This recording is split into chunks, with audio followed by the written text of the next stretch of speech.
Assalamualaikum warahmatullahi wabarakatuh.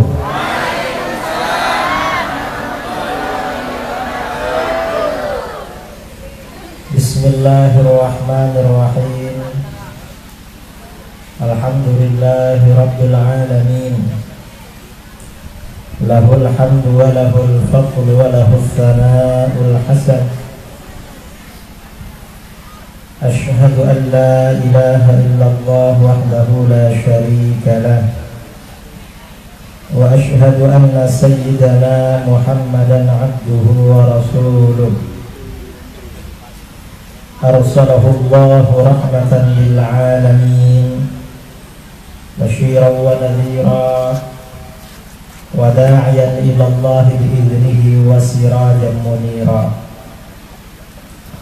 Allahumma shalli ala sayyidina Muhammadin al-fatih lima ughliq wal khatim lima sabaqa nasril haqq bil haqq wal hadi ila siratikal mustaqim wa ala alihi wa sahbihi haqqa qadrihi maqdarihil azim. Amma ba'du.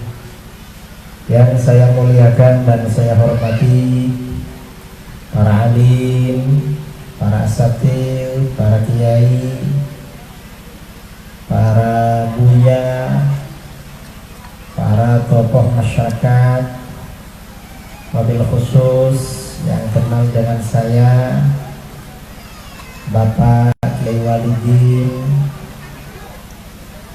Kiai Suwardi, Ustadz Khadir dan yang lain-lain, juga Bapak Kepala Desa Tuah beserta perangkatnya yang saya hormati, para sepuh pilih sepuh dan kaum muslimin dan muslimat, masyarakat Hang Tuah dan sekitarnya yang saya banggakan dan saya cintai. Alhamdulillah, bersyukur kepada Allah Subhanahu wa ta'ala, pada siang ini saya bisa silaturahmi jalan-jalan ke kampung ini,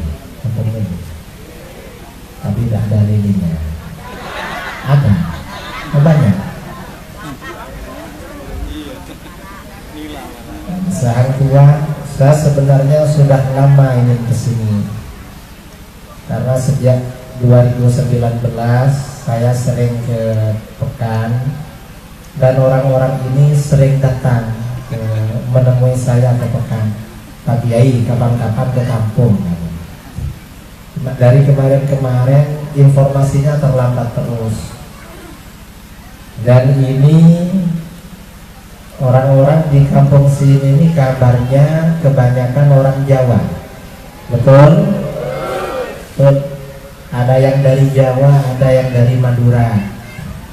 Tadi yang dari Madura nyapa saya pakai bahasa Madura, yang Jawa pakai bahasa Jawa. Saya sama-sama bisa, Madura bisa, Jawa bisa. Cuma kalau pakai bahasa Jawa yang Madura gak ngerti, dan yang lahir di sini mungkin gak ngerti juga. Dan saudara-saudara, hijrah ini merupakan sesuatu yang penting. Transmigrasi, pindah dari satu tempat ke tempat lain itu penting, karena memang perintah dalam agama, walaupun perintahnya sunnah.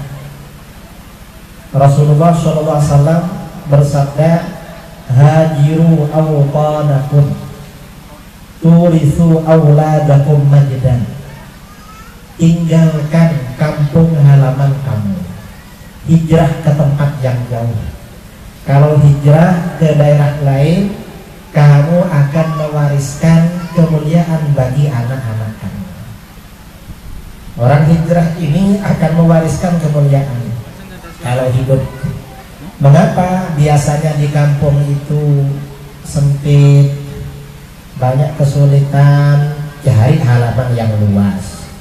Di Jawa, di Madiun, di Kebumen, di Jember, di Madura itu kan ramai orang. Pindah ke sini tetangganya gak ada, jadi luas, lebih luas. Dan kemudian orang itu kalau meninggal di tempat perantauan itu fadilahnya besar. Jadi saudara-saudara yang sudah hijrah dari Jawa ke sini, kalau mau mati jangan pulang, mati di sini aja. Mengapa? Pada masa Rasulullah SAW ada orang penduduk Madinah meninggal di Madinah. Rasulullah bersabda, ini kok mati di sini? Coba mati di luar lebih baik, lebih bagus. Para sahabat bertanya, kenapa Rasulullah? Orang yang meninggal di selain kampung kelahirannya, maka mamata fi ghairi maulidihi, orang yang meninggal di selain kampung kelahirannya, maka jarak dari kampung kelahiran ke tempat kematian oleh Allah dicatat sebagai lahan di surga. Amin Allahumma. Sampian yang berangkat dari Madiun ke sini, dari Madura ke sini, kalau misalnya pulang ke Madura kok sakit, segera balik ke sini. Jangan mati di Madura. Pulang ke Kebumen kok gak enak badan, balik ke sini. Sampai Jakarta kena Covid, balik lagi ke sini. Mengapa? Karena harapan orang yang hijrah itu sejauh jarak dari tempat lahir sampai tempat dia meninggal oleh Allah dicatat sebagai lahan di surga. Amin Allahumma. Ini pentingnya hijrah. Karenanya saya kemana-mana kalau datang ke daerah-daerah transmigran itu senang. Karena orang yang hijrah dari tempat lain ke tempat yang baru, ke tempat yang jauh, itu berarti pasrah, tawakal kepada Allah Subhanahu wa ta'ala. Ini banyak yang dari Jawa. Yang dari Jawa angkat tangan. Yang Jawa banyak. Yang Madura, ada yang Madura? Sedikit yang Madura ini. Transmigran semua. Tapi yang muda-muda ini banyak yang lahir di sini, ini hijrah. Nah, saudara-saudara yang dimuliakan oleh Allah, pada siang ini kita ini acara Maulid Nabi Shallallahu Alaihi Wasallam. Temanya membawa tema membentuk pribadi yang berakhlakul karimah, dengan mencontoh dan meneladani akhlak Rasulullah Shallallahu Alaihi Wasallam. Jadi Maulid temanya tentang akhlak. Nah, yang pertama kita bicarakan adalah Maulid. Mengapa umat Islam ini di mana-mana bulan Rabiul Awal ke belakang merayakan hari Maulid, perayaan Maulid. Kenapa bikin acara Maulid? Maulid ini macam-macam. Sebagian daerah di Jawa ada yang Maulid itu 18 hari, mulai tanggal 12 sampai akhir Rabiul Awal, yang malam Maulid gantian. Ada Maulid yang 40 hari, mulai awal bulan Maulid tanggal 1 sampai tanggal 10 atau 41. Ada yang 2 bulan. Nah, kalau di sini berapa hari, berapa bulan? Bulan Rabiul Akhir masih Maulid. Ada yang 4 bulan. Kalau di Aceh itu Maulid Nabi 4 bulan, mulai bulan Maulid sampai bulan Rajab Maulid. Jadi kalau undangan ke Aceh 2 bulan lagi masih Maulid ceramahnya kalau di Aceh. Dan ada yang lebih banyak lagi di Kalsel, Kalimantan Selatan. Maulid itu 11 bulan, libur cuma Ramadan. Karena hampir tiap malam ada Maulid. Nah, mengapa umat Islam ini merayakan Maulid? Maulid Nabi ini penting kita rayakan.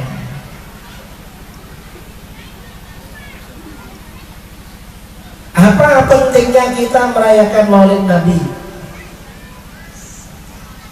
Tujuannya orang yang merayakan Maulid Nabi, nah ini Maulid namanya. Ini minuman Maulid. Opuan lampu cari setelah segar kaki tiga banyak. Ini barokahnya maulid.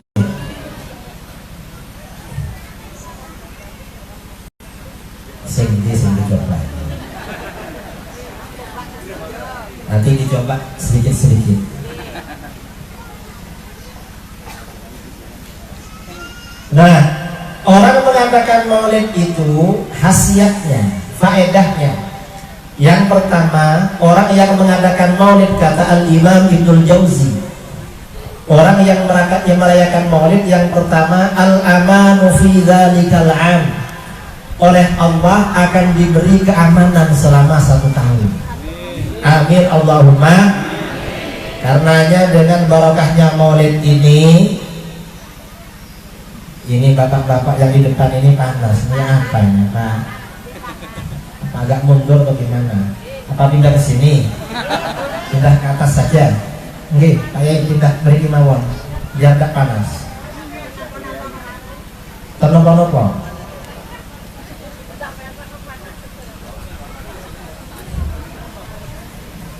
Atau majuan, agak maju. Insyaallah agak maju biar gak panas. Ini kalau Pak TMI ini tidak apa-apa kepanasan karena biasa dijemur memang. Yang ini sudah lama gak ke kebun, jadi perlu refreshing biar gak terlalu panas. Jadi orang yang mengadakan maulid ini, yang pertama oleh Allah diberi keamanan selama 1 tahun. Karena itu ya, bapak-bapak, ibu-ibu, dengan acara maulid ini kita berharap kepada Allah selama 1 tahun kita dijaga oleh Allah. Amin Allahumma. Mudah-mudahan aman dari musibah, aman dari bencana, aman dari sakit, aman dari COVID, aman dari corona. Amin Allahumma. Insyaallah kalau maulid aman dari COVID, nggak perlu khawatir. Yang pertama, mengapa orang yang mengadakan maulid itu apa ini? Harus 2 orang yang angkat. Mengapa orang yang mengadakan maulid oleh Allah diberi aman selama 1 tahun? Karena lahirnya Rasulullah SAW membawa keamanan. Rasulullah lahir itu menjadi penyebabnya kota Mekah itu aman. Kok bisa? Dalam sejarah ya, dalam sirah nabawiyah, Rasulullah lahir, tahun lahirnya Kanjeng Nabi disebut tahun apa?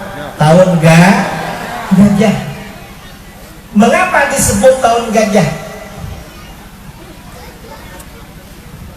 Loh, ibu mau kemana ibu ini? Panas. Oh, oke, monggo. Pindah biar panas.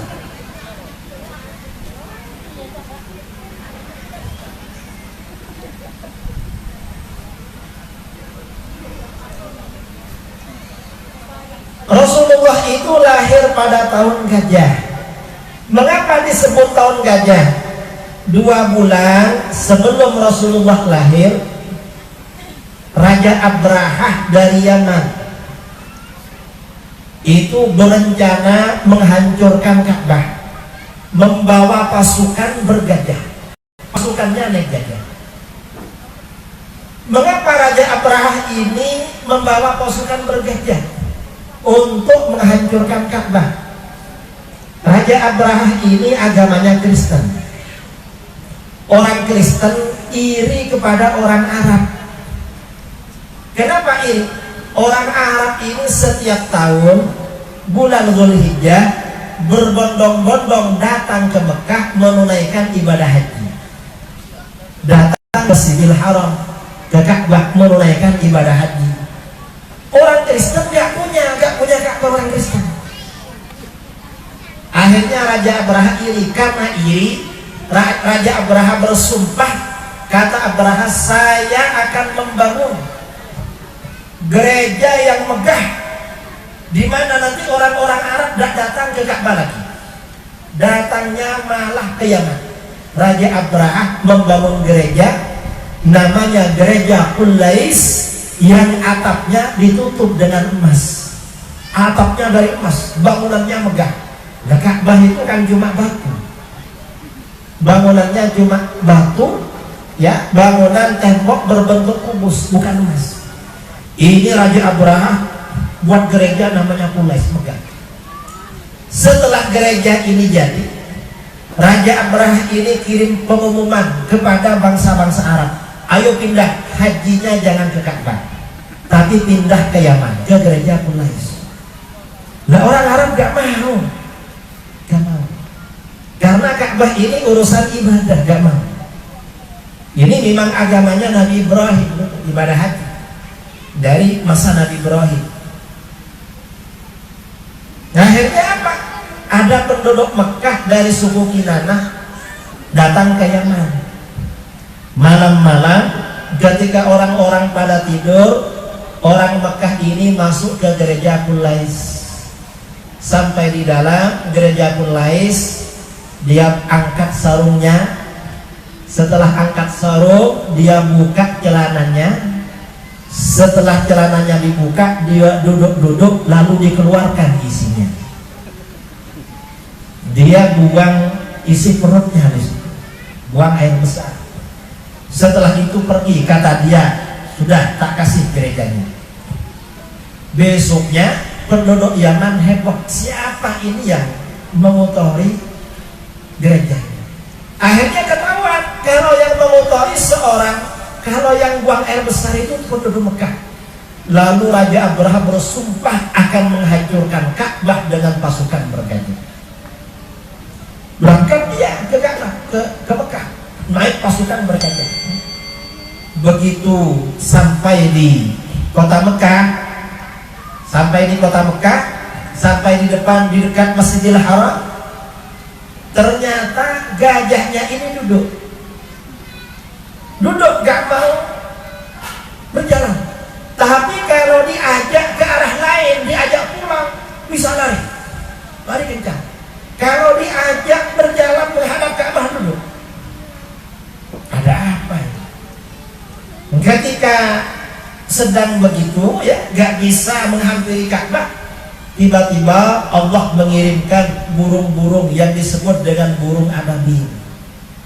Burung ini pada kedua kakinya bawa batu, kaki satunya batu, di mulutnya ada batu juga.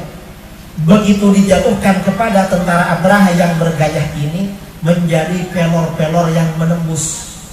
Kalau jatuh ke kepalanya, tembus sampai ke bawah.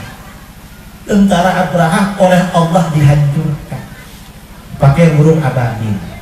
Ini menjelang Rasulullah lahir 2 bulan lagi pada waktu itu. Nah, mengapa Allah menghancurkan tentara Abraha?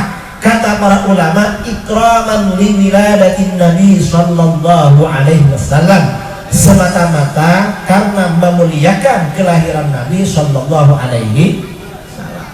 Karenanya orang yang mengadakan acara Maulid, insya Allah selama setahun oleh Allah diberi rasa amin. Allahumma mugi-mugi aman, kebunnya aman, sawitnya aman. Sawit itu aman, sawit ada yang ngambil, tapi kalau di Jambi ada yang ngambil kan? Saya kebetulan datang ke sini meresmikan pondok di Pekanbaru, bangun buat pondok namanya Pondok Al-Hujjah. Beberapa tahun kemarin bangun pondok di Jambi, sudah jalan. Sekarang di Pekanbaru bangun juga. Katanya bisa ke sini. Saya ke Jambi tanya-tanya sama orang, kadang diambil memang. Sawit itu diambil. Kalau ngambil bukan cuma satu, tapi bawa mobil ngambilnya itu. Tapi di sini aman kan? Mudah-mudahan gak ada apa-apalah kalau cuma sawitnya diambil. Yang penting orangnya gak diambil. Yang kedua, orang yang mengadakan maulid, kata para ulama, khasiat yang kedua, wanailul hawaiji wal maram. Oleh Allah akan dikabulkan hajat-hajat dan impiannya. Amin Allahumma. Karenanya dengan acara maulid ini kita berharap mudah-mudahan Allah mengabulkan hajat-hajat kita. Allah memudahkan impian-impian kita. Amin Allahumma. Yang belum kaya mudah-mudahan sugih. Yang punya hutang mudah-mudahan segera lunas. Masa ada yang punya hutang?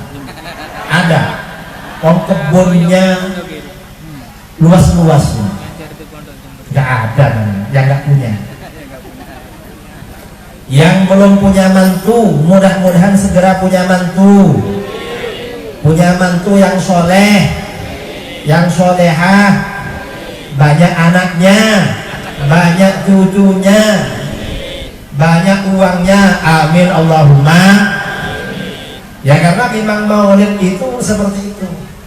Orang-orang Arab, orang-orang Hijaz, orang Mekah, Madinah, walaupun orang Wahabi gak mau maulid, tapi orang-orang Ahlus Sunnah di Saudi itu bikin maulid, cuma sembunyi-sembunyi.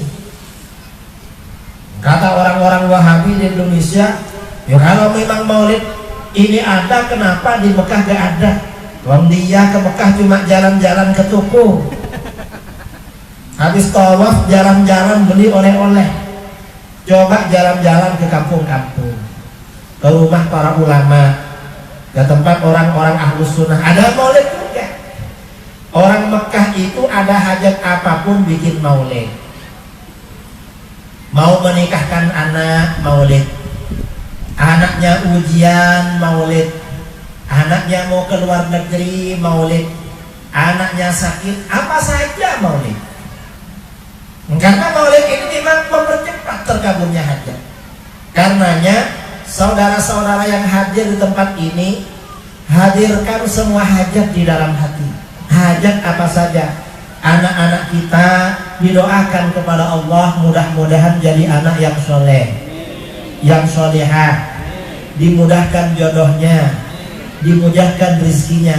Hadirkan di dalam hati. Karena ini acara maulid, acara yang mulia.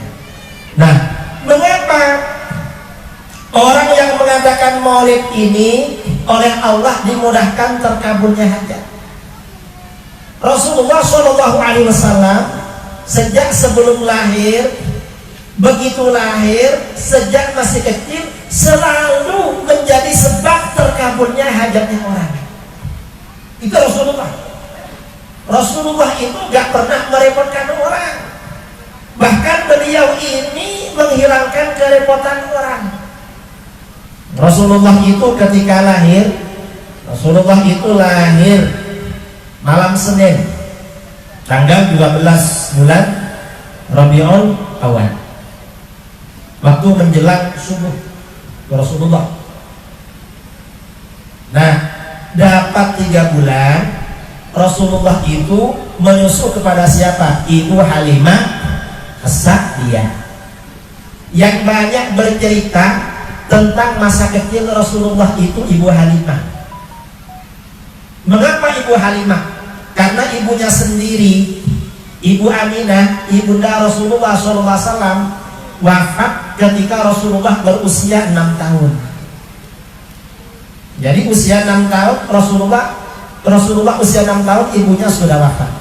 Dan Ibu Halimah ini mengikuti masa-masa Rasulullah menjadi Rasul. Jadi ketika Rasulullah menjadi Rasul, Ibu Aminah ini bersama keluarganya masuk Islam. Dalam hadis riwayat Imam Abu Dawud, ketika Rasulullah sedang bersama para sahabat di Ji'ronah, tiba-tiba ada seorang wanita sudah tua menghampiri beliau. Wanita itu menghampiri, Rasulullah ambil selendangnya, Selendang itu dihamparkan, lalu wanita itu duduk di selendang Rasulullah. Orang-orang bertanya, siapa wanita ini? Kok dimuliakan oleh Rasulullah? Ternyata ibunya yang menyusui, Ibu Halimah. Ibu Halimah ini yang banyak bercerita. Bagaimana kata Ibu Halimah? Ketika Rasulullah berusia 3 bulan, Ibu Halimah bersama suaminya datang ke kota Mekah bersama rombongan suami istri dari kampungnya ke Mekah. Untuk apa? Cari kerja. Kerja apa? Kerjanya menyusui bayi. Cari bayi-bayi kota Mekah yang baru lahir, dibawa pulang ke kampung mereka untuk disusui. Karena orang Mekah itu penduduk kota. Penduduk kota itu gak sama dengan penduduk desa. Kita ini kan orang desa kan, tapi kota Mekah bukan kota Pekan. Orang kota itu kalau punya bayi gak disusui sendiri. Disusui kemana? Disusukan pada orang pedalaman. Mengapa disusukan pada orang pedalaman? Yang pertama, biar fisiknya sehat, badannya sehat. Karena orang-orang pedalaman itu sehat-sehat. Mengapa sehat-sehat? Pagi-pagi ke kebun, jalan-jalan, nanti sore bawa kambing, habis itu manjat pohon, tiap hari sehat-sehat. Itu penduduk desa. Kalau penduduk kota, dekat-dekat naik motor, nanti dekat-dekat naik mobil, mobilnya pakai AC, masuk kantor, masuk toko, tokonya ber-AC, nanti pulang ke rumah, rumahnya ber-AC. Makanya orang kota ini biasanya kalah sehat dengan orang desa, dengan orang kampung. Karena penduduk Mekah ini memang disusukan pada orang kampung agar sehat. Kemudian yang kedua, mengapa disusukan? Kata para ulama, disusukan pada orang kampung agar istri itu fokus pada suami. Biar istrinya fokus pada suami. Jadi anaknya dititipkan dulu, nanti umur 2 tahun balik lagi ke rumah. Itu orang desa, orang kota. Karena orang kota itu biasanya banyak uangnya, bisa bayar pada orang. Nah, ketika Ibu Halimah ini datang ke kota Mekah bersama kawan-kawannya, ibu-ibu yang lain bersama suami-suami, mencari bayi-bayi di kota Mekah. Begitu bayi yang namanya Muhammad ditawarkan, gak ada yang mau. Gak ada yang mau. Mengapa? Karena bayinya yatim. Ayahnya meninggal ketika Rasulullah ada di dalam kandungan berusia 2 bulan. Pada malam-malam, kawan-kawannya Ibu Halimah ini sudah dapat bayi semua, Ibu Halimah belum dapat. Ibu Halimah berbincang-bincang dengan suaminya, "Bang, gimana kita pulang besok ini? Kenapa? Kawan-kawan sudah dapat bayi semua, kita belum dapat. Gimana ya?" Lalu kata Ibu Halimah, "Gimana kalau bayi yang yatim itu kita ambil?" Karena ketika Rasulullah setiap ditawarkan, orang tanya, "Ayahnya mana?" Ayahnya sudah meninggal, ini anak yatim. Loh, kalau ayahnya sudah meninggal, siapa yang kasih gaji, kasih upah pada kita? Jangan khawatir, kakeknya masih ada. Setelah dilihat kakeknya sudah tua. Ini kakek ini cari uang dan sudah tidak produktif. Mencari uang itu gak mampu. Karena berangkat kerja, sebelum berangkat masih cari balsam, pasang minyak angin, mau berangkat kerja. Nyampe tempat kerja masih duduk dulu, capek karena sudah kakek-kakek. Duduk dulu itu kalau kakek-kakek. Nanti habis kerja sedikit sudah capek, pulang. Nyampe di rumah beli obat. Jadi gak produktif cari uang, orang kakek-kakek. Akhirnya orang-orang gak mau. Nah, karena Ibu Halimah ini sudah gak dapat bayi, terpaksa Rasulullah diambil. Begitu bayi Rasulullah ini diambil, apa yang terjadi? Yang terjadi luar biasa. Ibu Halimah ini ketika berangkat dari kampungnya, keledainya itu kurus, tidak cepat berjalan. Dan ontanya, onta betina yang dia bawa itu sudah tua, kurus, dia ada air susu. Karenanya Ibu Halimah juga kurang asupan protein. Karena ibunya kurang protein, kurang asupan, air susunya sendiri gak banyak. Anaknya sendiri kalau malam sering nangis kelaparan. Tapi begitu mengambil bayi Rasulullah, untanya menjadi gemuk, banyak air susunya. Ibu Halimah pada malam itu bisa minum sampai kenyang bersama suaminya. Anaknya sendiri bisa menyusu dengan banyak dan bisa nyenyak pada malam itu. Ini baru ngambil Rasulullah. Karenanya orang yang bikin maulid itu hajatnya dimudahkan oleh Allah. Rasulullah sejak lahir memudahkan hajatnya orang. Itu Rasulullah baru lahir. Rasulullah ini, kata Ibu Halimah, dikasih susu yang sebelah kanan, yang sebelah kiri untuk anaknya sendiri. Karena Rasulullah ini dikasih susu yang sebelah kanan, maka apabila Rasulullah suatu saat dikasih yang sebelah kiri, beliau gak mau. Mengapa? Rasulullah sejak kecil sudah tahu kalau yang kiri bukan haknya, itu haknya saudaranya. Itu Rasulullah masih kecil sudah ngerti haknya orang lain. Coba anak kita kira-kira gimana? Anak saya, kalau saya datang dari, saya ini kan memang sering jalan-jalan. 10 hari yang lalu jalan 1 minggu. Di Jakarta semalam, di Padang Sumatera Barat 3 malam, lalu ke Jambi 2 malam, dari Jambi terus Jakarta semalam, baru pulang 1 minggu. Ini ke Pekan baru 2 malam, entah berapa hari lagi pulang. Biasanya kalau pulang itu anak-anak ngajak ke neneknya. Di jalan kalau ada toko biasanya minta dibelikan mainan, mobil-mobilan, ya dibelikan. Karena kalau nggak dibelikan anak-anak itu nangis dan nggak mau pulang dari toko. Dibelikan mobil-mobilan sampai di rumah neneknya, sepupunya punya mobil-mobilan, diambilnya lagi. Itu kalau anak kita, betul? Betul. Mengapa? Ya bukan kanjeng Nabi. Anak kecil ya begitu, walaupun punya tapi suka sama punya orang lain. Karena kalau ada orang sudah tua masih suka nyerobot miliknya orang, itu berarti pikirannya masih anak-anak. Suka nyerobot anak-anak. Sudah tua suka nyerobot. Kecuali anak-anaknya Rasulullah sudah kecil, ngerti hanya orang lain. Makanya Rasulullah ini memang di dalam akhlak itu teladan yang luar biasa. Sejak kecil sama dengan masa kecilnya orang lain. Nggak merepotkan memang. Nggak. Di dalam riwayat-riwayat sirah nabawiyah, kitab-kitab hadis, Rasulullah itu sejak masa kecil, usianya 1 hari, seperti berumur 1 bulan. Umur 1 bulan seperti bayi umur 1 tahun. Jadi gak repot jaga anak itu. Rasulullah itu sejak kecil kalau bangun tidur wajahnya bersih, tidak seperti orang yang bangun tidur sampai wafat. Bangun tidur itu bersih, wajahnya bersih, rambutnya tersisir rapi. Coba kita ini kalau bangun tidur kira-kira muka bagaimana? Enggak perlu bangun tidur, ngantuk aja sudah jelek, betul? Karenanya yang kelihatan jelek ini berarti ngantuk. Ada yang ngantuk?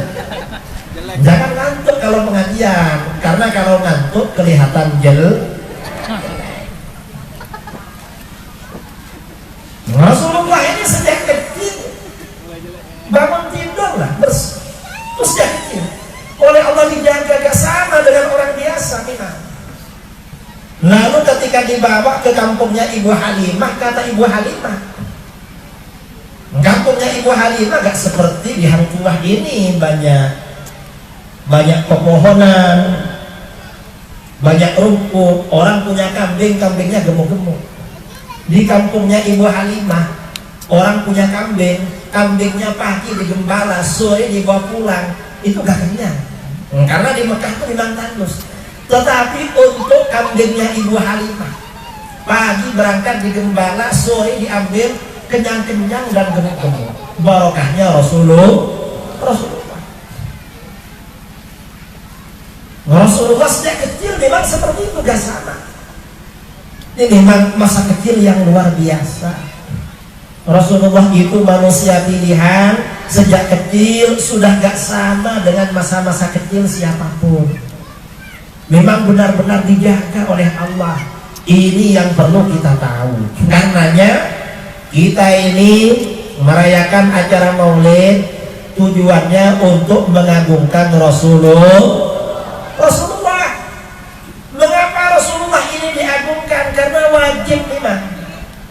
Mengagungkan Rasulullah itu wajib.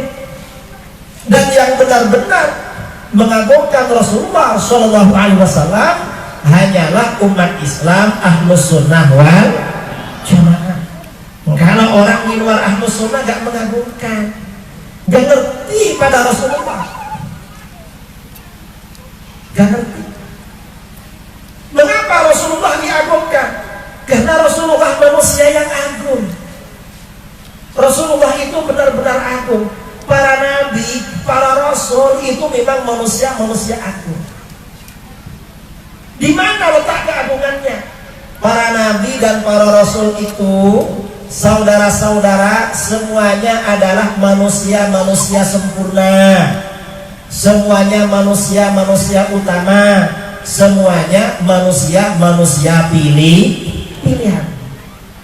Enggak sama dengan orang biasa. Allah Subhanahu wa taala berfirman di dalam Al-Qur'an, wa kullam faddalna 'alal 'alamin. Masing-masing para nabi, para rasul kami jadikan lebih utama daripada semesta alam. Lebih utama. Para nabi dan para rasul ini lebih utama daripada orang biasa yang bukan nabi. Apa maksudnya lebih utama? Lebih utama maksudnya lebih sempurna. Itu para nabi. Para nabi dan para rasul lebih sempurna daripada manusia biasa. Apanya yang sempurna? Apa saja. Memang sosok yang sempurna. Kata para ulama, khalqan wa khuluqan, baik fisik maupun budi pekerti. Secara akhlak, para nabi ini memang akhlaknya paling mulia. Ini secara akhlak. Para nabi paling mulia. Kita ini punya guru, akhlaknya baik. Murid-muridnya, masyarakatnya suka pada beliau. Dibandingkan akhlaknya para nabi, gak ada apa-apa. Karena memang bawaan oleh Allah dijaga. Ini secara akhlak. Bukan hanya secara akhlak. Para nabi, para rasul juga sempurna secara fisik, secara jasad, secara badaniyah, secara jasmani, sempurna. Apa di antara kesempurnaannya? Apa saja? Misalnya kekuatan. Para nabi ini fisiknya kuat-kuat, lebih kuat daripada manusia biasa. Lebih kuat. Mengapa lebih kuat? Orang kuat itu sempurna.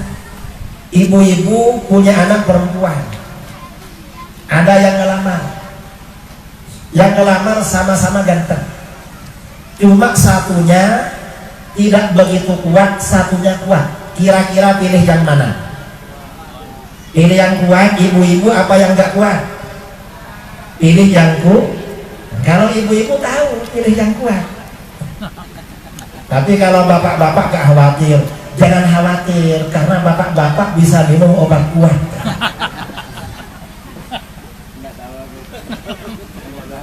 Para nabi ini fisiknya kuat-kuat, lebih kuat daripada manusia biasa. Berapa kekuatannya? 40 kali kekuatan manusia biasa. Itu para nabi. Rasulullah SAW istrinya 9. Setiap malam didatangi oleh beliau. Walaupun setiap malam didatangi, Rasulullah sholat subuh gak pernah terlambat. Rasulullah masih ngimami sholatnya panjang. Habis itu kalau adanya jenazah, datang ke jenazah, masih mengajar, masih berdakwah, masih berperang. Padahal istrinya sembe. Coba orang hang tua.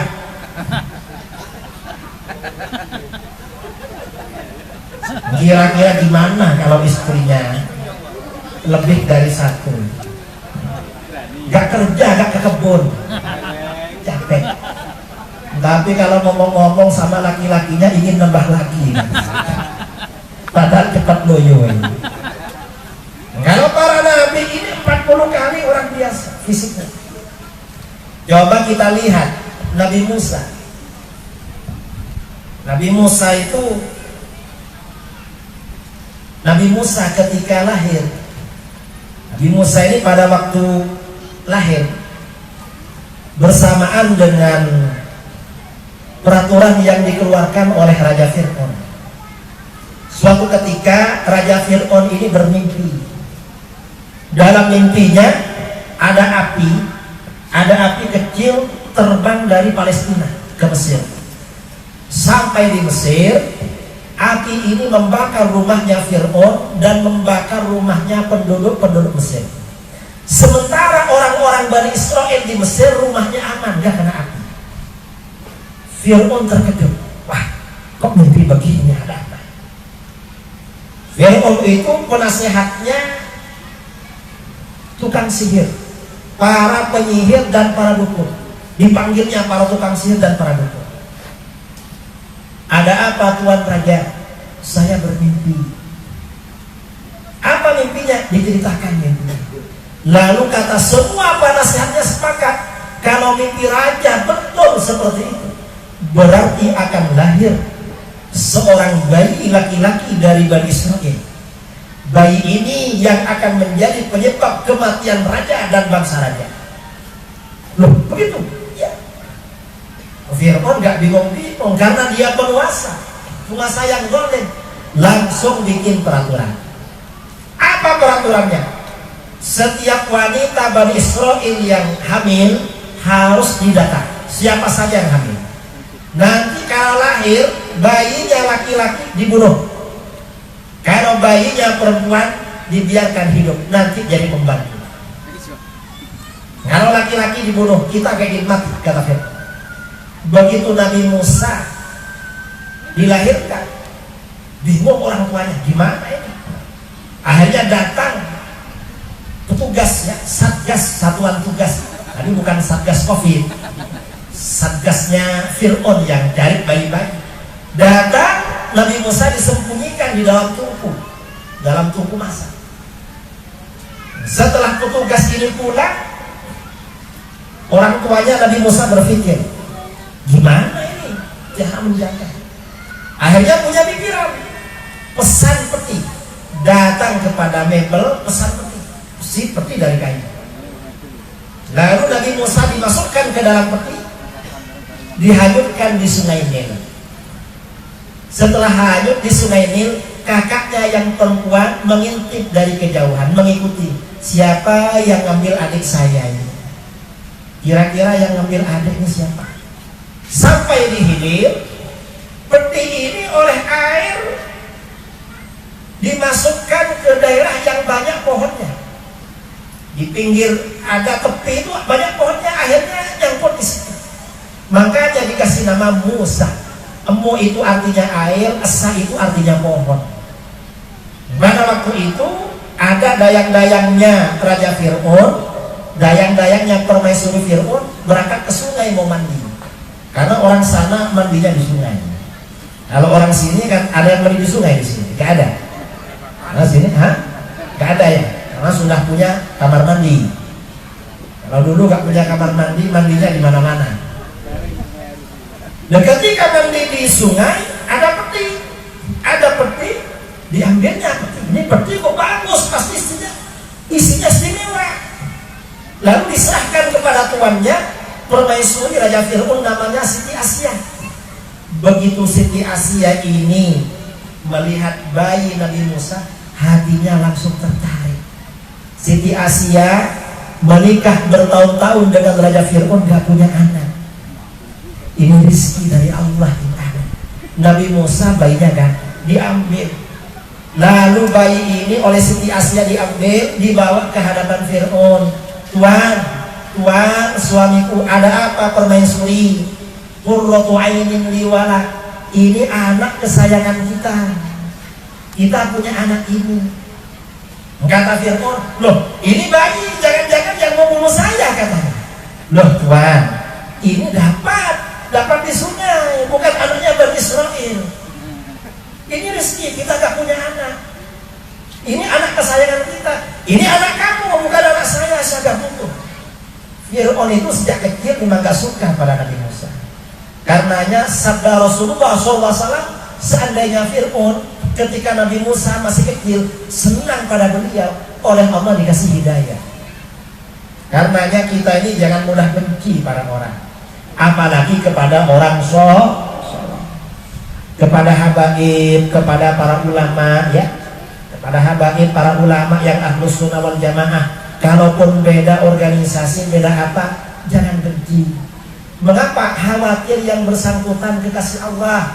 Kalau yang bersangkutan kekasih Allah, nanti kita kualat. Na'udzubillah min. Ya contohnya Fir'aun. Begitu lama-lama Fir'aun ini menerima kepada Nabi Musa, karena memang istrinya mau. Dan Fir'aun gak punya anak. Loh, ya Tuhan ini kan gak kasih anak sama saya.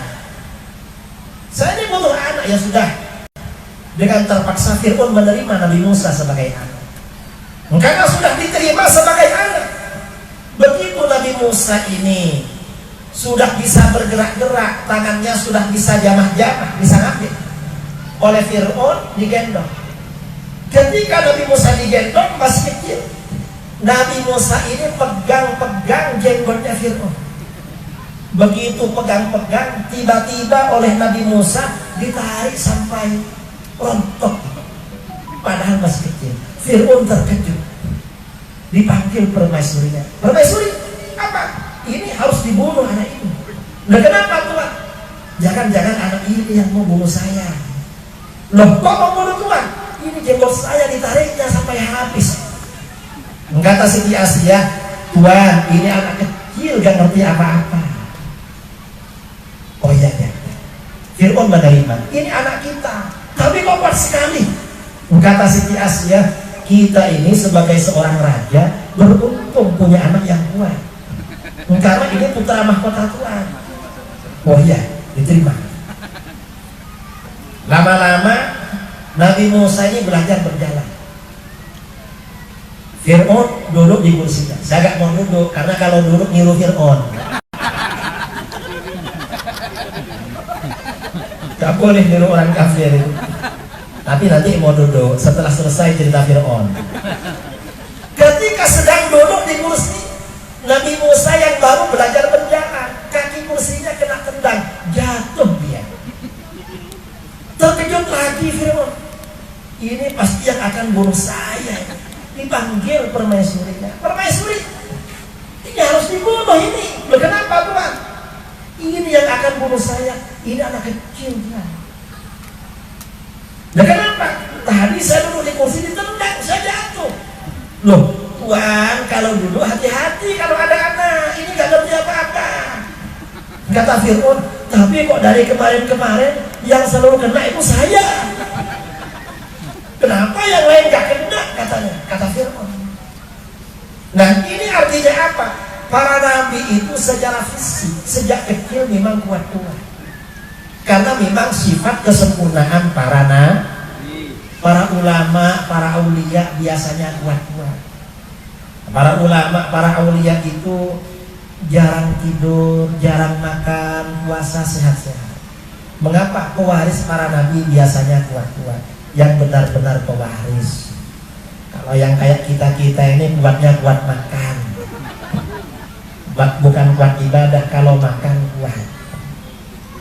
Kalau ulama-ulama yang soleh itu luar biasa memang. Pewaris para nabi oleh Allah diberi kekuatan. Ini secara kekuatan. Kemudian selain kekuatan, para nabi ini juga paling sempurna secara fisik.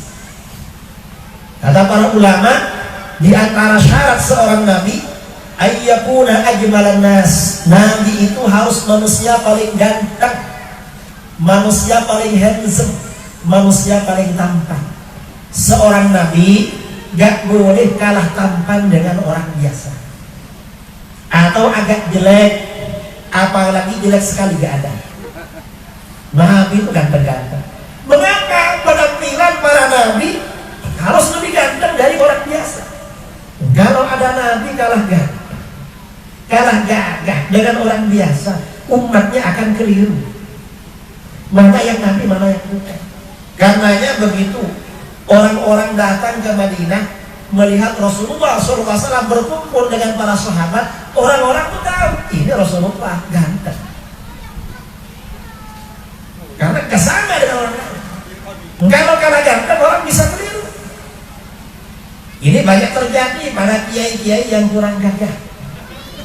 Saya itu dulu awal-awal ceramah, belum masuk TV, belum masuk YouTube, orang belum kenal.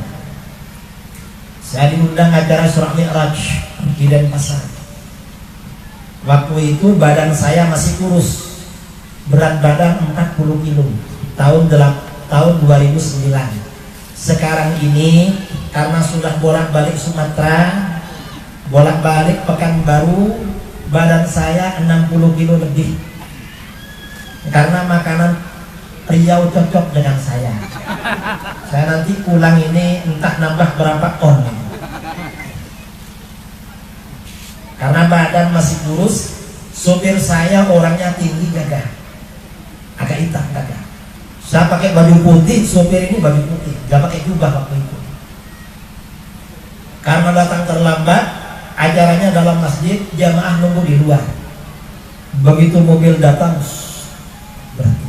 Begitu berhenti, kita turun saya turun dari pintu sebelah kiri, sopir dari pintu setir. Jamaah satu masjid rebutan mencium tangan sopir. Waktu itu gak ada yang salaman dengan saya, dia dikira kiainya. Masuk dalam masjid, sopir duduk di belakang, saya duduk di depan. Jamaahnya tolak-tolak, loh Pak kiainya mana katanya? Mana kiainya gak ada. Padahal tadi sudah lewat, cuma mereka gak tahu. Selesai ceramah, mereka menghampiri saya semua sambil ketawa-ketawa. Pak kiai minta maaf, Pak kiai. Kenapa? Saya kira ini kiainya kan. Kalau para nabi gak ada yang keliru, karena memang paling ganteng, paling gagah. Orang gak bakalan keliru, ganteng. Rasulullah SAW bersabda, "Ma ba'athallahu nabiyyan illa hasanal wajhi hasanas saud." Allah tidak mengutus seorang nabi kecuali seseorang yang tampan wajahnya, merdu suaranya. Para nabi ini wajahnya ganteng-ganteng, suaranya merdu-merdu. Wa kana nabiyyukum ahsanahum wajhan wa ahsanahum sautan. Dan nabi yang diutus pada kamu adalah nabi yang paling tampan wajahnya, paling merdu suaranya. Para nabi ganteng-ganteng. Yang ganteng, yang terkenal ganteng itu Nabi Yusuf. Nabi Yusuf itu oleh Allah dikasih 50%. Ketika Rasulullah SAW Mi'raj sampai di langit nomor 3 berjumpa dengan Nabi Yusuf, Rasul terkejut. Ya Jibril, man hada? Jibril, ini siapa? Ini ganteng sekali, ini gak ada di bumi. Malaikat Jibril berkata, hada akhuka Yusuf. Rasulullah, ini saudaramu Nabi Yusuf. Wa qad u'tiya syatral husni. Oleh Allah, Nabi Yusuf ini dikaruniakan 50% ketampanan. Nabi Yusuf itu dapat 50%. Lalu dalam satu riwayat, malaikat Jibril ngasih cermin kepada Rasulullah. Rasulullah lihat dalam cermin, ternyata wajah beliau oleh Allah dikasih 100%. Masih lebih ganteng dari Nabi Yusuf. Nabi-nabi yang lain di bawahnya Nabi Yusuf. Kita ini di bawahnya lagi. Kita orang Jawa, orang Madura kan juga, cuma berapa dapatnya gak tahu. Gak dapat. Makanya walaupun dapat ya kawin hanya dengan jodohnya saja. Mau kawin lagi repot yang mau, karena gak ganteng. Nabi ganteng-ganteng oleh Allah dijaga, paling tampan. Ini sifat wajib bagi para nabi, karena nabi itu manusia pilihan, oleh Allah dipilih yang bagus-bagus. Rasulullah itu kalau berdiri posturnya sedang, standar, tidak tinggi tidak pendek, robaah. Kalau di dalam kitab hadis wa kana robaatan, Rasulullah SAW itu kalau berdiri tidak tinggi tidak pendek. Karena orang kalau terlalu tinggi biasanya jadi bahan bully teman-temannya, apalagi pendek. Itu Rasulullah. Tapi kalau Rasulullah berdiri dengan orang yang tinggi, Rasulullah kelihatan sedikit lebih tinggi. Oleh Allah dijaga, gak boleh kalah dengan siapapun. Kalau para sahabat itu duduk-duduk, Rasulullah duduk, Rasulullah kelihatan lebih tinggi dari yang lain. Oleh Allah dijaga. Ini kesempurnaan Rasulullah. Umat Islam harus tahu kesempurnaan para nabi, terutama pada masa-masa sekarang. Mengapa harus tahu? Kalau nggak tahu kesempurnaan para nabi, bahaya. Mengapa? Sekarang ini banyak barang-barang palsu, banyak orang-orang palsu. Barang palsu banyak, orang palsu juga HP palsu banyak apa gak banyak? Jangankan HP, ustaz palsu banyak apa gak banyak? Ustazah palsu banyak apa gak banyak? Kiai palsu banyak gak banyak? Ya banyak juga. Di negara kita jangankan kiai palsu, nabi palsu, nabi palsu tempatnya di negara kita. 4 tahun yang lalu 2016, dalam masa 2 bulan yang ngaku jadi nabi di negara kita 3 orang, padahal yang satunya masih di penjara belum keluar. 3 orang. Saya undangan ke Kalimantan Barat, sampai di Ketapang ada agama baru namanya Gafatan, Gerakan Fajar Nusantara. Yang ngaku jadi nabi itu mantan pelatih bulu tangkis, badminton. Karena sudah pensiun, gak ada kerja, ngaku jadi nabi. Orangnya gak ganteng. Lalu habis itu di Jombang, Jawa Timur, ada dukun ngaku dapat wahyu jadi nabi. Orangnya lebih jelek lagi. Jelek gini aku jadi nabi, gak potongan. Habis itu undangan di Lombok, Nusa Tenggara Barat. Di Lombok Timur ada orang namanya Tugimin, ngaku jadi nabi. Namanya saja sudah Tugimin, gak cocok. Nabi itu namanya indah-indah, indah didengar. Mengapa? Karena dibacakan sholawat. Coba Nabi kita Allahumma sholli wa sallim ala Sayyidina Muhammad, senang mendengarnya. Coba ganti Tugimin, namanya saja gak cocok, belum lagi mukanya. Coba lihat di YouTube, di internet, muka-muka orang yang ngaku jadi nabi, gak ada yang ganteng. Ini gak bohongan. Orang jelek kayak gini gak perlu diminta mukjizat. Karena para nabi sebelum mengeluarkan mukjizat, fisiknya sudah mukjizat memang. Penampilannya memang menarik, ganteng, gagah. Nah ini penampilannya sudah gak potongan. Dari mana? Kita ini harus tahu, karena ini sifat wajib para nabi. Ini saudara-saudara, ini pentingnya kita merayakan acara Maulid. Kita mengetahui keagungan Rasulullah SAW. Kemudian yang ketiga, karena ini 3 poin kan. Yang terakhir, kita ini memang temanya sekarang tentang akhlakul karimah. Memang sekarang ini yang paling berat itu masalah akhlak. Akhlak ini benar-benar rusak. Siapa yang merusak akhlak? Yang merusak akhlak adalah televisi. Ibu-ibu punya TV di rumah? Punya. Hati-hati kalau nonton Kalau gak sesuai dengan akhlak, suruh ganti channelnya sama anak-anak. Cari acara-acara ngaji, cari acara-acara tausiah. Gak ada yang nonton kayak gitu. Di TV itu ya rusak-rusak. Yang merusak televisi juga internet, juga handphone. Memang merusak. Dan akhlak ini penting. Karena Rasulullah SAW bersabda, "Innama bu'ithu liutammima makarimal akhlak." Saya ini diutus oleh Allah hanyalah untuk menyempurnakan akhlak-akhlak yang mulia. Karena yang orang Ahlus Sunnah wal Jamaah, orang yang merayakan acara Maulid, ini secara tidak langsung dituntut agar meneladani akhlaknya Rasulullah, yaitu akhlak yang mulia, terutama akhlak kepada orang tua. Karena sekarang ini beda dengan dulu. Kalau dulu anak itu takut pada orang tua, itu kalau dulu. Kalau sekarang ini terbalik, orang tua takut pada anak. Mengapa takut? Takut dilawan, takut ditinggalkan. Kita ini yang muda-muda, terutama yang muda-muda dan mudi-mudi, jangan sampai menjadi anak seperti itu. Na'udzubillah min.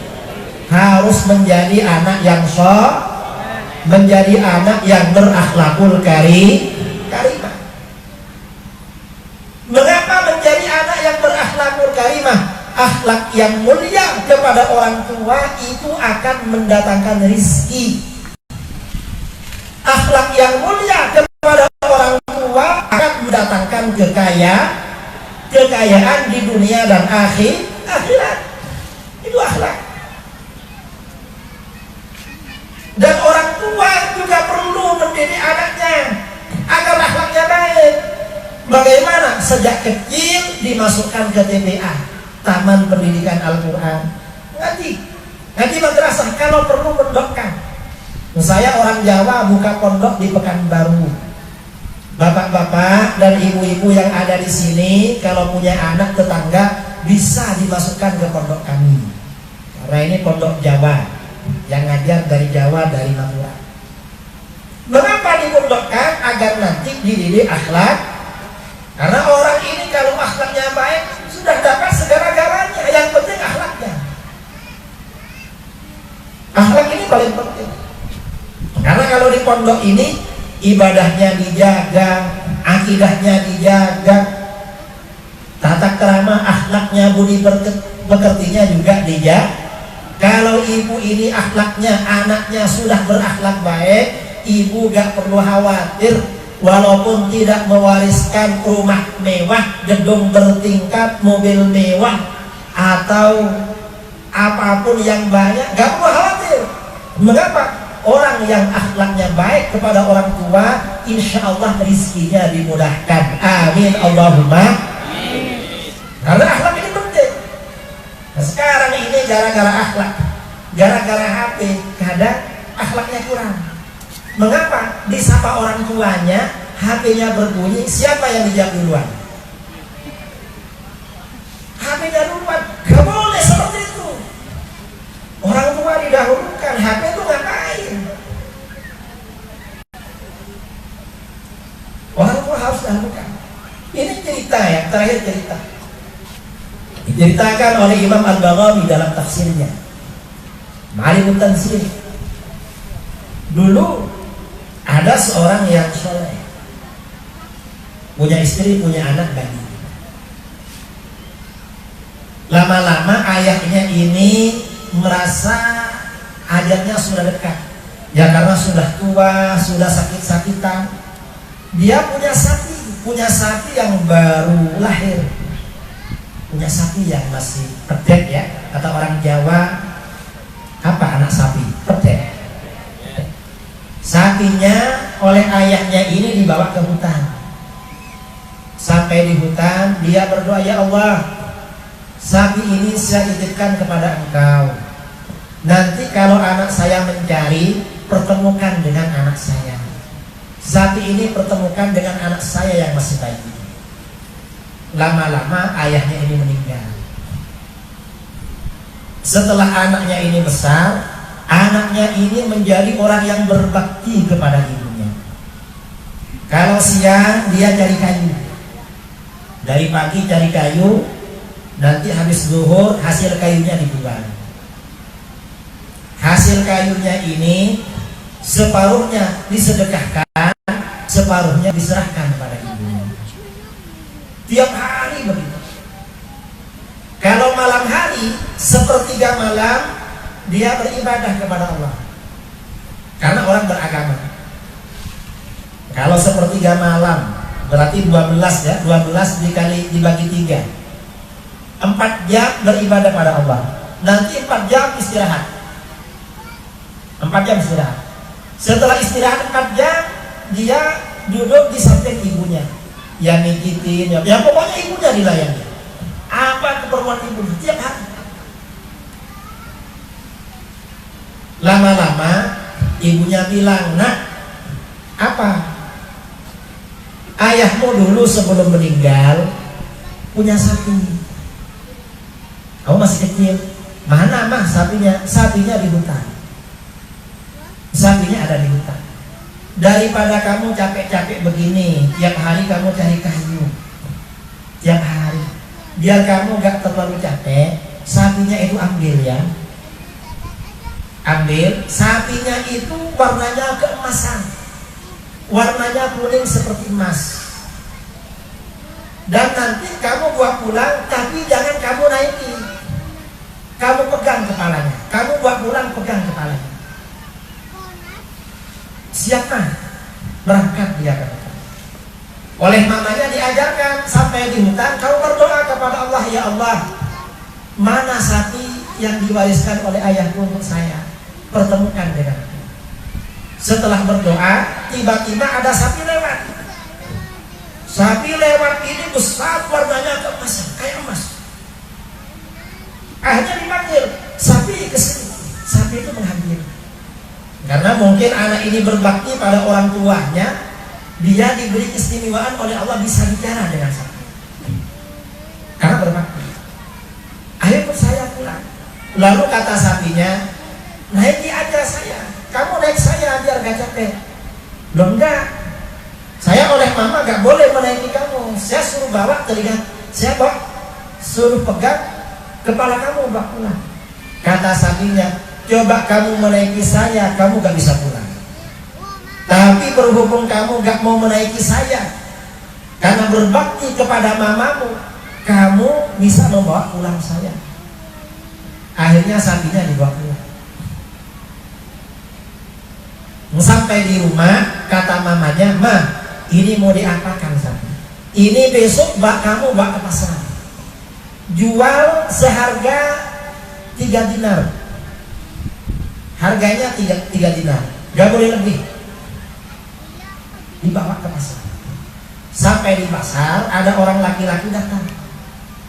Berapa harganya sapinya? 3 dinar. Saya kasih 6 dinar, 2 kali lipat. Gak boleh sama mama. Sama mama gak boleh. Gak bisa, saya mau beli asalkan 6 dinar.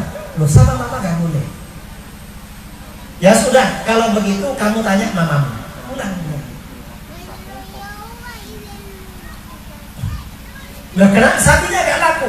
Ada yang mau beli mah, cuma gak mau 3 dinar. Berapa? Mintanya 6 dinar. Terus, ya gak saya kasih, kan mama bilangnya 3 dinar. Ya sudah, kamu besok ke pasar lagi jual 6 dinar. Berangkat. Sampai di pasar, orang yang kemarin datang lagi. Jadi berapa kata mamanya? Kata mama, ini suruh jual 6 dinar. Saya beli 12 dinar. Loh, gak boleh, sama mama harus 6 dinar. Ya, saya mau beli 12. 12, gak mau 6. Ya sudah, kalau begitu saya tanya sama mama. Pulang lagi. Besoknya berangkat lagi, ya kata mama 12.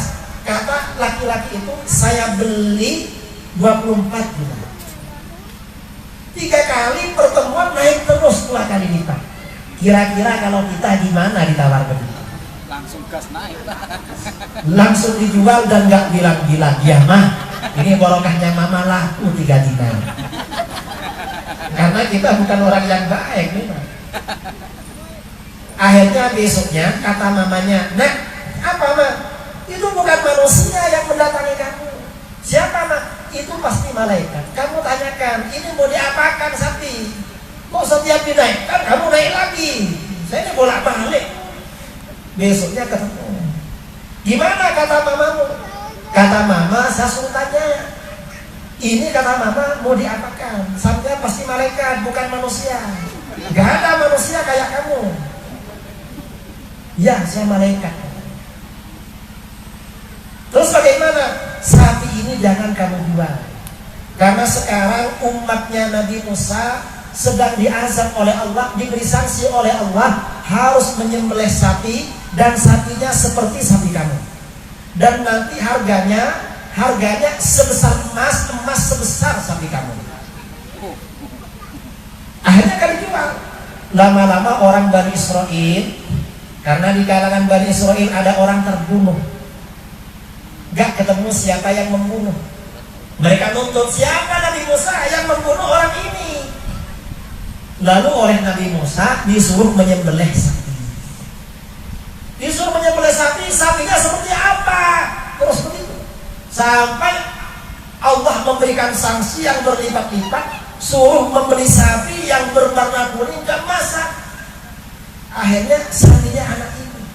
Dan anak ini sesuai dengan pesan malaikat dan mamanya tadi, hanya melepaskan sapinya apabila harganya seharga emas sebesar sapi.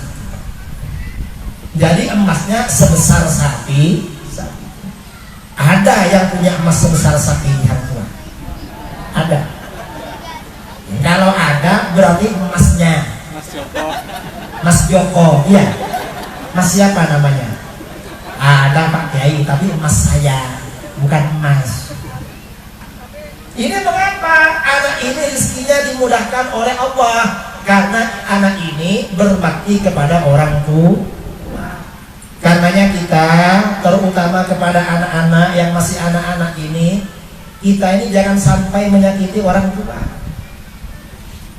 Karena orang yang tidak berbakti kepada orang tua, pertanda amal ibadahnya tidak diterima oleh Allah. Na'udzubillah min. Kata para ulama, orang yang tidak berbakti berarti ibadahnya tidak diterima. Jadi diterima orang nggak berbakti.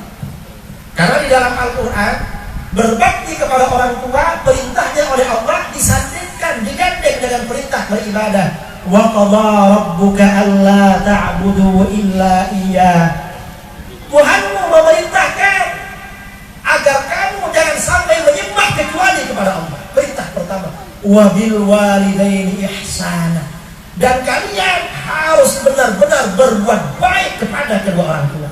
Perintah berbakti kepada orang tua bukan hanya berbuat baik, tapi ihsana, benar-benar berbuat baik.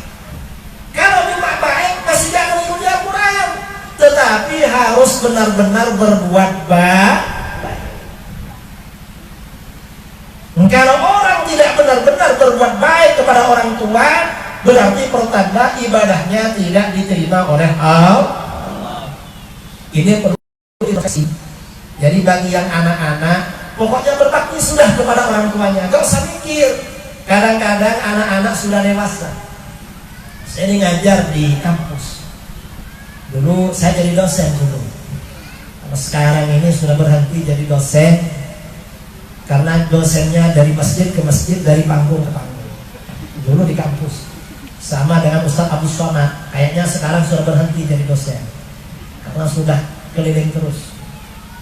Kadang anak-anak itu curhat pada saya, Ustadz, karena masih dosen dulu dipanggil Ustadz sama murid-murid.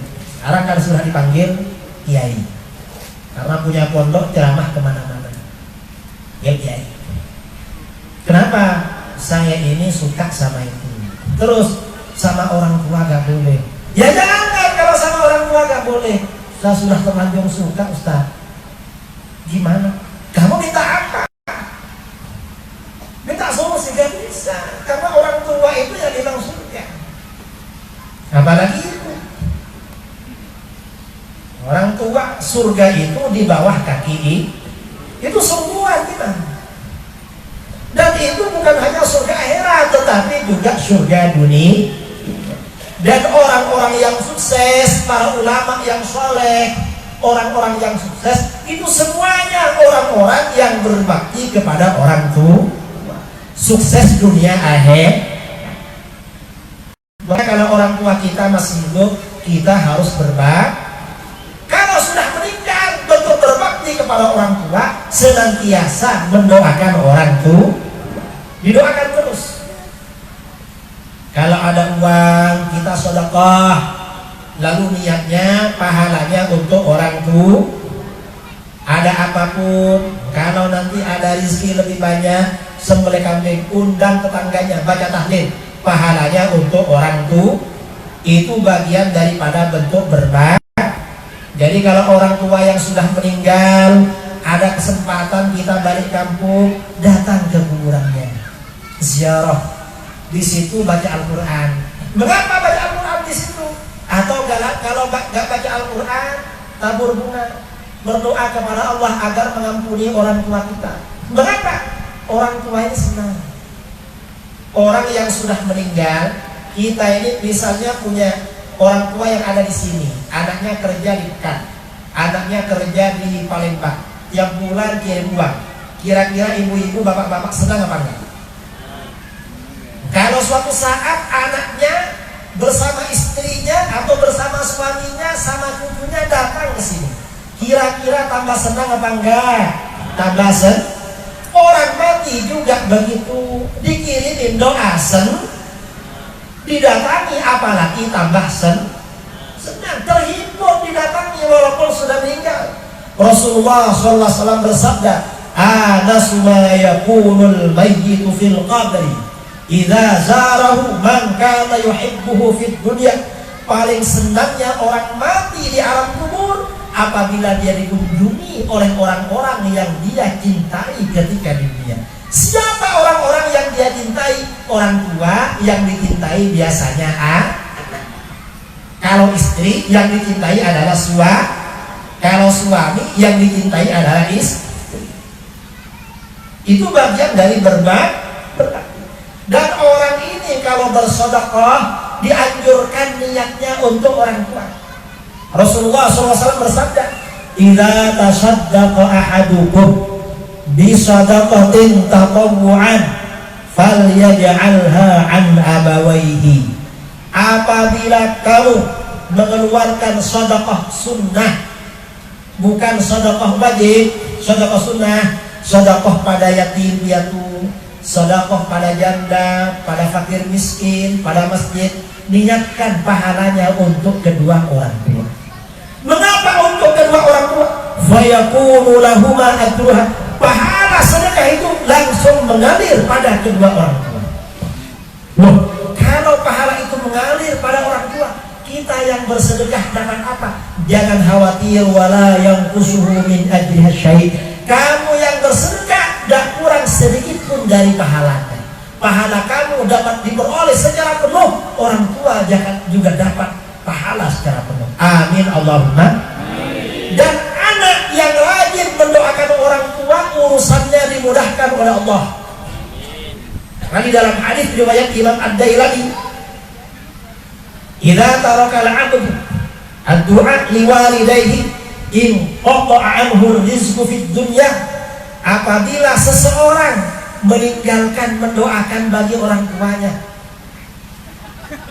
apa tadi? Kupu-kupu. Biasanya kalau ada kupu-kupu mau ada tamu. Entah yang tamu kan saya di sini. Mungkin di Pekan ada tamu. Mungkin sudah mau hujan, makanya kupu-kupu beritahu. Apa tadi?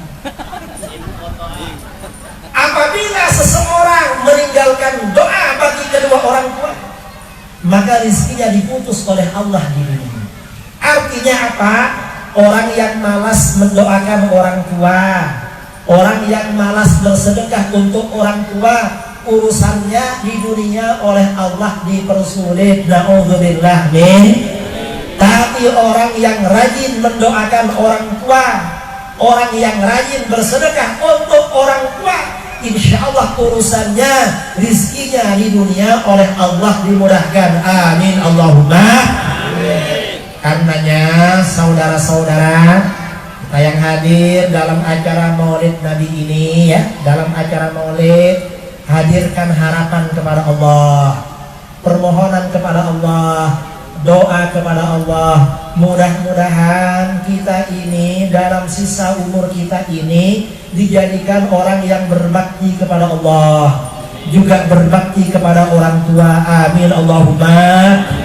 Kita juga berharap mudah-mudahan Allah mengampuni dosa orang tua kita, baik yang masih hidup maupun yang sudah meninggal.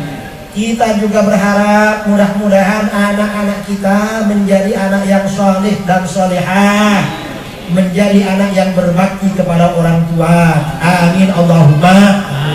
Karena orang yang berbakti kepada orang tua, urusannya, rizkinya dimudahkan oleh Allah, gampang jadi orang kaya. Amin Allahumma amin. Wal akhlu minkum.